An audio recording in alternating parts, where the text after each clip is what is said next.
Bismillahirrahmanirrahim. Assalamualaikum warahmatullahi wabarakatuh. Tuan-tuan dan puan-puan, terima kasih kerana kembali ke channel saya.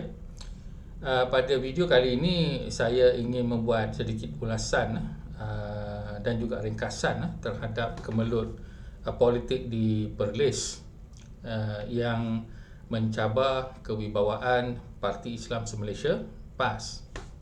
Jadi dalam tajuk ini saya menyebutkan bahawa PAS tewas 06 di Perlis. Jadi di sini saya akan menyenaraikan keenam-enam perkara yang PAS telah tewas di dalam politik mereka di Perlis. Yang pertama adalah kehilangan Menteri Besar PAS ataupun Menteri Besar dari PAS, Muhammad Shukri, yang telah meletak jawatan. Jadi umum mengetahui kemelut ini bermula apabila 8 daripada adun PAS, 5 dari Bersatu dan 3 daripada PAS telah menghantar SD kepada istana dan telah menyebabkan jatuhnya kerusi Menteri Besar di Perlis. Dan Menteri Besar Perlis pun telah meletakkan jawatan. Jadi itu satu tamparan besarlah kepada Parti Islam Se-Malaysia. Yang keduanya adalah PAS telah hilang 3 adun ataupun kehilangan 3 adun apabila tindakan pucuk pimpinan PAS untuk memberhentikan 3 adun daripada PAS yang disifatkan mereka sebagai menjadi pembelot ataupun bersekongkol dengan Bersatu ataupun kuasa-kuasa lain. Maka daripada mereka menasihati 3 adun ini, tetapi mereka telah mengambil keputusan yang cukup tegas, iaitu memberhentikan adun tersebut. Maka terjadilah apa yang dikatakan undang-undang lompat parti yang menyebabkan kerusi adun tersebut juga dikosongkan. Jadi itulah dia ketewasan yang ketiga, iaitu hilang 3 kerusi adun. Daripada 9 kerusi PAS, sekarang hanya ada 6. Saya cukup orang kata apa, nampak seperti satu kekuatan PAS lah untuk berbuat demikian, kerana mereka sanggup kehilangan 3 kerusi ini. Tetapi hilang 3 kerusi ada sesuatu yang menjadi kemungkinan sama ada mereka boleh menang balik atau tidak di dalam pilihan raya kecil. Jadi saya rasa perkara ini untuk mengelak daripada keseluruhan DUN dibubarkan, dan saya rasa PAS tidak sanggup nak bertanding dengan Pakatan Harapan serta Barisan Nasional atau UMNO yang menjadi kerajaan di dalam satu pilihan raya negeri. Jadi daripada 9 kerusi sekarang hanya tinggal 6 dan Bersatu masih lagi 5. Maka menunjukkan bahawa PAS telah menjadi lemah di situ. Dan soalan yang besar sekali adalah bolehkah mereka menang? Jadi kerusi Bintong, Cuping serta juga Guar Sanji, Bintong, Cuping, Guar Sanji. Jadi dari sudut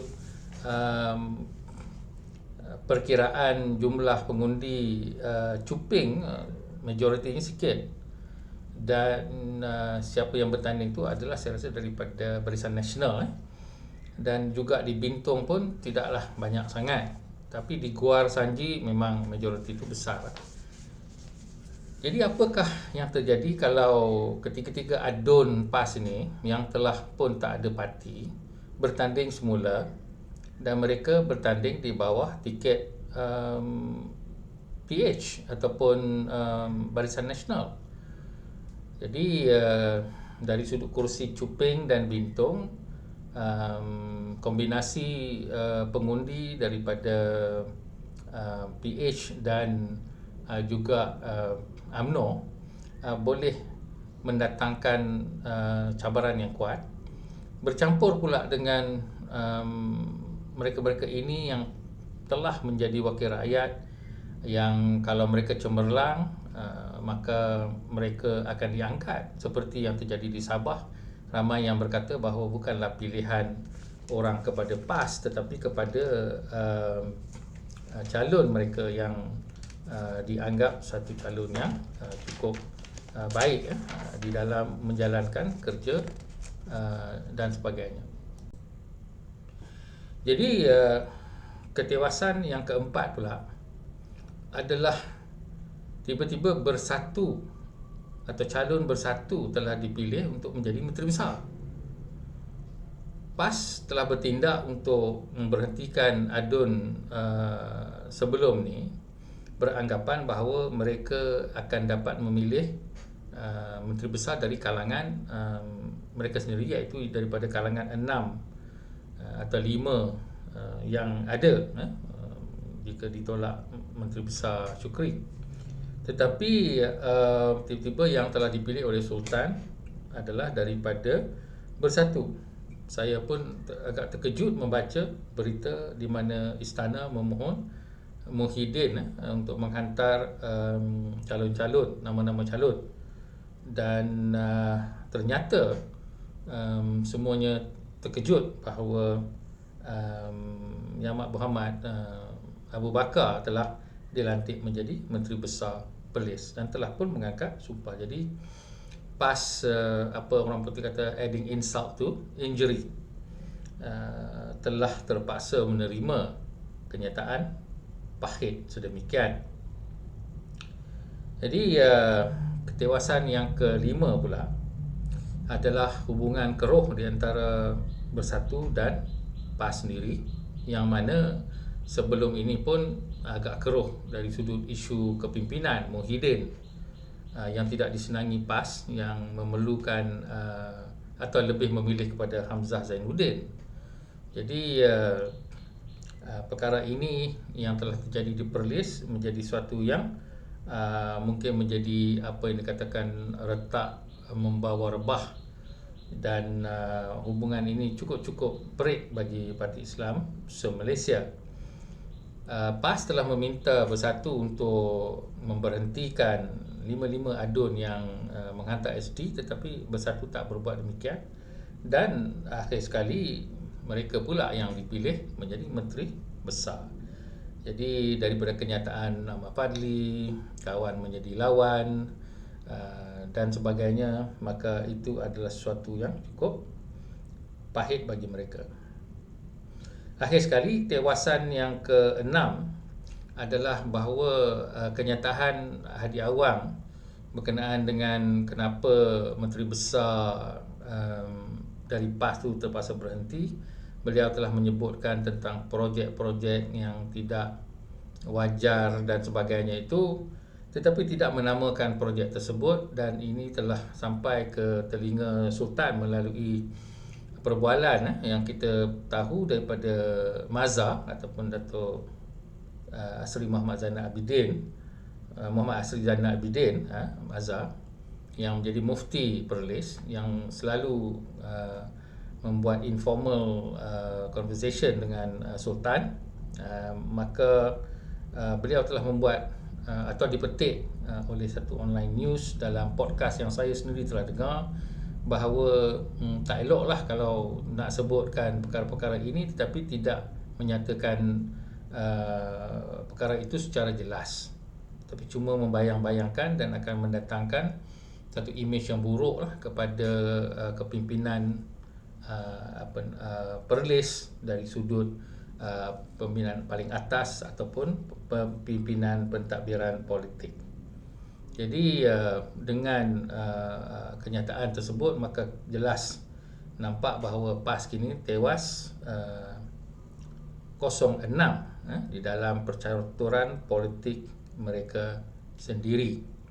Dan kita lihat bahawa UMNO sekarang pun tewas dari sudut Najib Tun Razak, berapa kosong, 3-0 dan sebagainya, maka 0-3 dan sebagainya, maka sekarang Kemal pun nak buat convention, nak keluar daripada PH dan sebagainya. Maka kita lihat dan tunggu apa keadaan seterusnya di dalam percaturan politik di Malaysia yang menjadi semakin hangat apabila kita masuk kepada tahun 2026, yang kemungkinan pilihan raya akan diadakan pada hujung tahun ataupun pada awal tahun 2027. Jadi dengan itu sekian, terima kasih. Assalamualaikum warahmatullahi wabarakatuh. Assalamualaikum dan salam sejahtera tuan-tuan dan puan-puan, saudara-saudari sekalian. Jika anda ingin memiliki buku saya Antara Sunnah Melayu dan Sunnah Rasul, ulasan tentang isu-isu agama, isu politik dan juga isu pendidikan di dalam Malaysia, sila ikuti arahan di dalam poster berikut. Saya akan menandatangani setiap naskah buku yang dibeli dan saya harap tuan-tuan dan puan-puan, saudara-saudari sekalian, maju jaya bersama Malaysia Baru. Sekian, terima kasih.